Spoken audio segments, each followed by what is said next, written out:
Sammy from Dietitians of Palm Valley here, and although I'm a dietitian and I absolutely love food and nourishing people's bodies, I hate fad dieting. Welcome to Fuck Diet Culture Friday. Trick or treat, kids! Now, only take one piece of candy here. If you eat too much sugar, it's gonna give you diabetes, kids. Take one and keep on moving. Cheryl, do you eat this shit? I don't eat this shit. You let your kids have candy? Psh, mine are allowed one piece a day. That's it. Cut it right after that. This stuff is actual garbage. You know that, right? I'm keto this year, so I can't even touch this. Like, it's not doing anything for me. Thank God I'm intermittent fasting. This is outside of my window of when I can eat, so I'm not having candy this year. You think this shit was around for the ancestors? I'm paleo. I only eat like cavemen. This was not in the cave.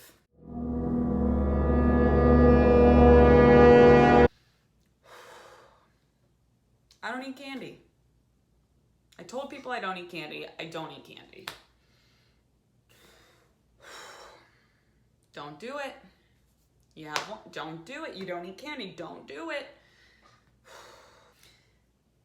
Maybe I'll just one. I can never just have one piece. I can never just have one. Sorry, kids. I just had to run inside for a second. Trick or treat. Oh, no. I don't eat candy. I don't eat candy. It's bad for you. I don't eat candy. Happy Fuck Diet Culture Friday, everyone. This is Sammy from Dietitians of Palm Valley, and this week we're talking about Halloween candy and that kind of binge and bad rep that it gets, or even just the holidays get. I'm sorry, I can barely see out of my Incredibles mask.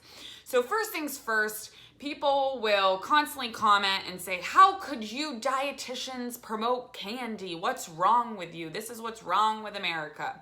First of all, I'm not sitting here and saying that candy is the most nutrient-dense food. When we look at candy, it's primarily sugar. Sugar breaks down into glucose, right? Carbohydrates break down into glucose. And that actually provides our body with energy. Now, of course, I'm not saying that you need to eat a diet of all candy, like that big bowl that I had in front of me.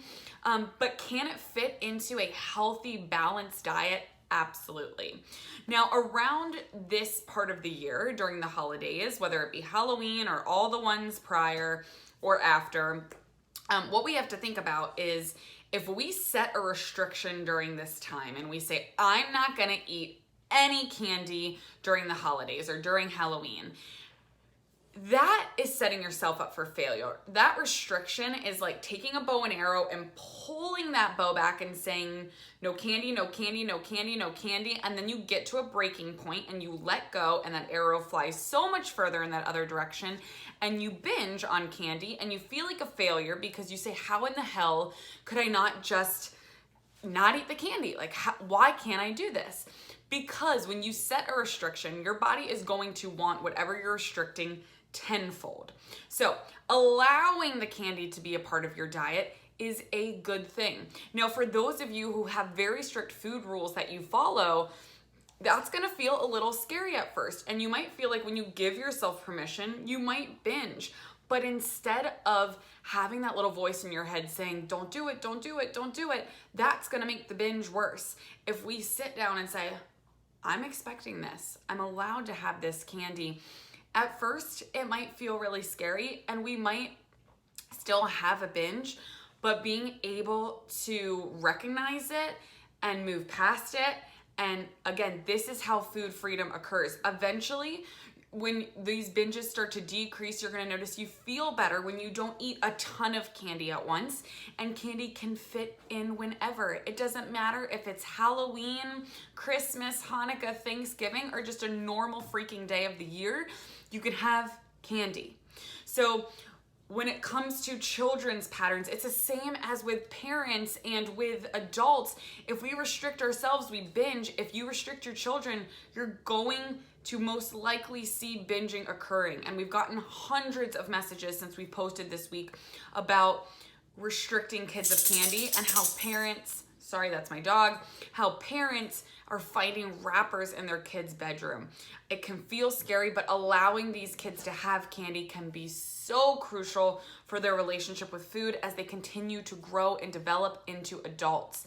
Their relationship with food starts now, and how they grow into adult life and their relationship with food, how that grows, is going to be affected by what is going on with them now. I've also gotten a ton of messages of parents saying, oh my gosh, I had no idea I was being harmful. Give yourself grace. This is not us saying, oh, you're a horrible parent. How could you do that? If you didn't know, you didn't know, and that's okay. So we respect where we're at right now. We have the power to change directions and say, I'm going to work on softening my language with my children and softening the restrictions that are placed, which can then have a powerful impact on their relationship with food as they grow. So we hope you all have a very happy Halloween upcoming this next week. And thank you for tuning in. Make sure to like, comment, share. This message needs to be heard. Thanks so much. Hey there, thank you so much for watching. Make sure to go to nomorehangry.com to grab your free guide to start your anti-diet journey today. Again, go to nomorehangry.com.